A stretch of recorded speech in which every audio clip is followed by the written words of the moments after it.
changing out the very old plastic lens from my bathroom ceiling. It's really tarnished, and you can see it's yellow compared to the white one down here, or the clear one that I've bought. This used to be clear. So what I've done is taken this as a template, taken my Sharpie magic marker, and I marked a line straight across, and gonna make my first cut. When I need to make my second cut, I'll just take my Sharpie at the length I need and use the original piece for my size.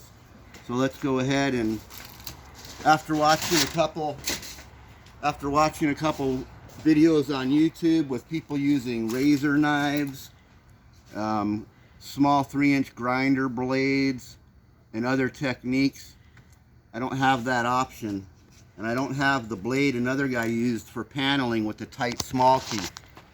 So I've made a test cut on my other old piece, and it seemed to cut okay.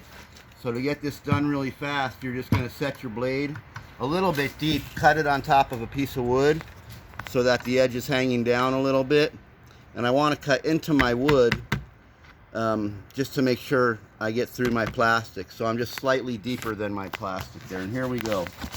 Let's hope we don't crack it, because everybody else does.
So we've gone down slightly into our wood here, just making sure we had the right pressure.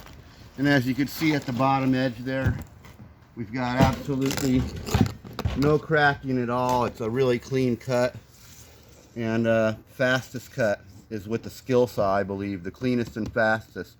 So when you're going to cut your glass, just use a skill saw. It's a lot faster than the grinder. Set your next piece up where you need it. Take your Sharpie out. Go ahead and mark it. Go ahead and cut it again.